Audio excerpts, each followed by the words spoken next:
तो it doesn't mean कि अगर एक बंदा गरीब है तो उसको आर्मी मेडिकल कॉलेज के अंदर एडमिशन नहीं दिया जाता। तो ये बिल्कुल गलत बात है।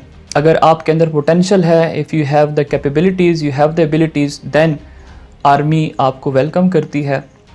अस्सलाम वालेकुम dear viewer, welcome to my YouTube channel cadet life. और आज की इस वीडियो में हम लोग बात करेंगे आर्मी मेडिकल कॉलेजेस के डिफरेंट कैटेगरीज़ के बारे में।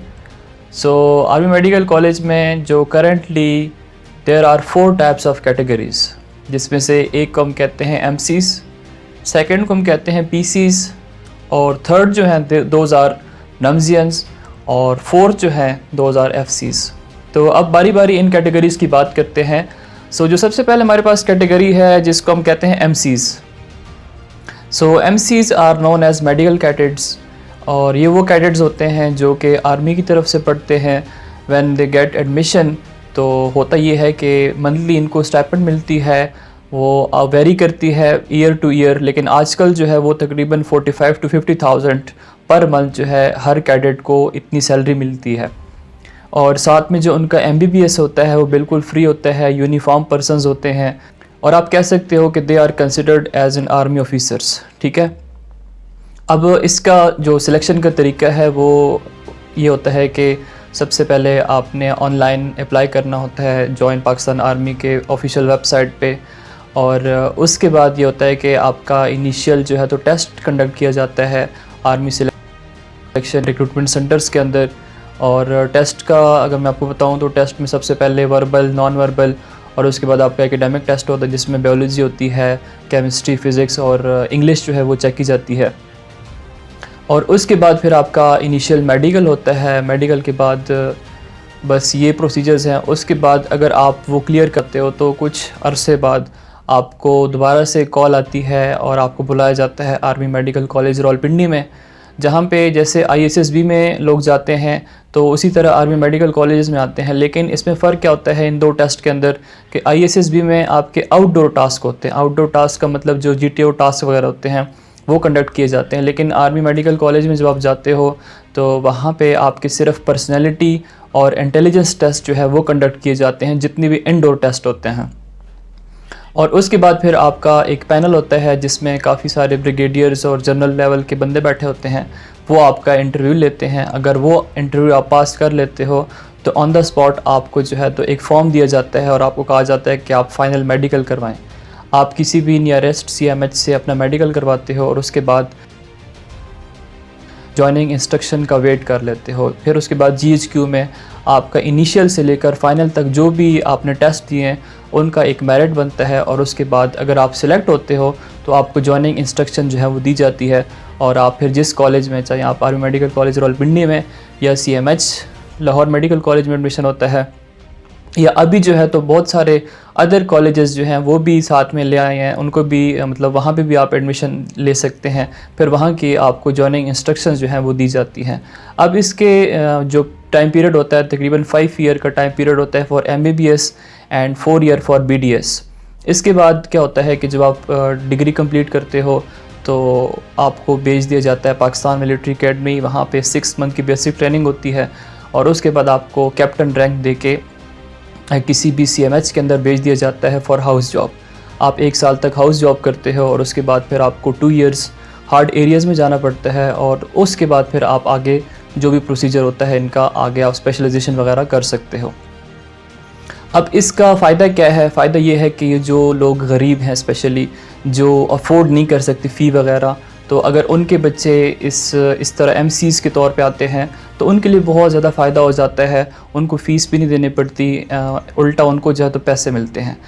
और नुकसान, अगर हम नुकसान की बात करें, नुकसान तो नहीं कह सकते, लेकिन आजकल जो करंट सिचुएशन हमारी कंट्री के अंदर चल रही है, नुकसान ये है कि आप आर्मी के डॉक्टर होते हो, आपको जो आर्मी बेसिक के कैप्टन सैलरी ले रहा होता है वही कैप्टन यहाँ पे भी वही सैलरी लेता है। इसमें कोई ज़्यादा डिफरेंस नहीं होता।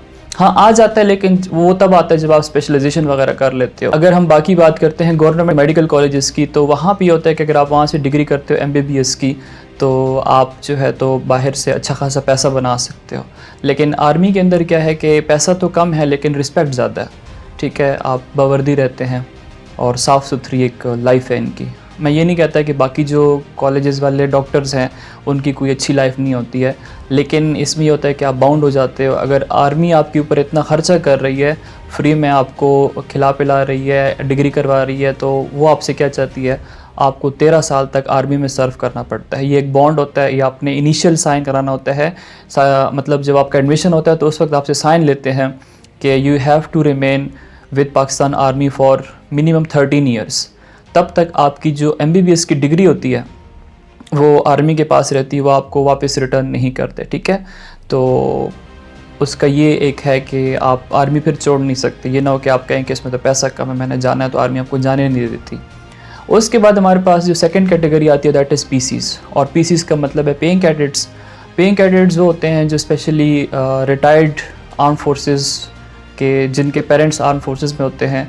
तो उसका तरीका भी सेम ही होता है, लेकिन उसमें ये होता है कि आपको GSQ से एक फॉर्म दिया जाता है, आप वो फॉर्म फिल करते हो, वो जमा कराते हो, और इसका फ़ायदा ये है कि आपको थोड़ी बहुत जो फ़ी के अंदर कंसेशन होती है वो दी जाती है। और इनकी भी अगर हम बात करते हैं तो इनका ये होता है कि मिनिमम 3 इयर्स सर्व करना होता है आर्मी के अंदर। उसके बाद फिर आपकी मर्ज़ी है कि आप आर्मी में रहना चाहते हैं या नहीं रहना चाहते हैं। और उसके बाद जो है थर्ड कैटेगरीज़ की अगर हम बात करते हैं, सो पहले तो थी नस्टियंस, क्योंकि army medical college was affiliated with NUST, but right now it is having affiliation with National University of Medical Sciences. तो वहाँ से भी जो है तो स्टूडेंट्स आते हैं, एडमिशन लेते हैं। उनका प्रोसीजर भी होता है कि आपने जो नम्स का टेस्ट है वो क्लियर करना होता है। अगर आप वो क्लियर करते हो तो you can get admission in army medical colleges. और उसका ये होता है कि आपको यू हैव टू पे द फुल फ़ीस। आप जो फ़ीस होती है, जिस तरह प्राइवेट मेडिकल कॉलेजेस की जिस तरह फ़ीस होती है, उतनी बहुत हाई फीसेस होती हैं, और ये उन लोगों के लिए सूटेबल है जो कि जिनके पास पैसा होता है और जो अपने बच्चों को वहाँ पे पढ़ा सकते हैं। और उसके बाद अच्छा, इनमें ये होता है कि इनमें ज़रूरी नहीं होता कि after MBBS they will have to serve in army. उनकी अपनी मर्ज़ी होती है, वो ज्वाइन करना चाहे तो कर सकते हैं, अदरवाइज़ रिस्ट्रिक्शंस उनके ऊपर कोई नहीं होती।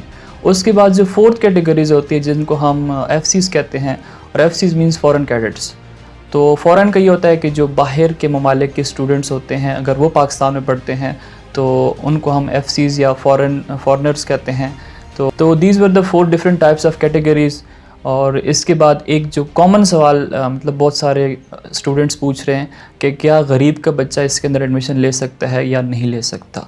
तो मैं आपको बताता चलूँ कि मेरे काफ़ी सारे जानने वाले हैं, कॉलेज में एडमिशन मिल चुका है। इवन जो मेरे ख़ुद के भाई हैं वो भी आर्मी मेडिकल कॉलेज से पढ़े हुए हैं। तो इट डज़ंट मीन कि अगर एक बंदा गरीब है तो उसको आर्मी मेडिकल कॉलेज के अंदर एडमिशन नहीं दिया जाता।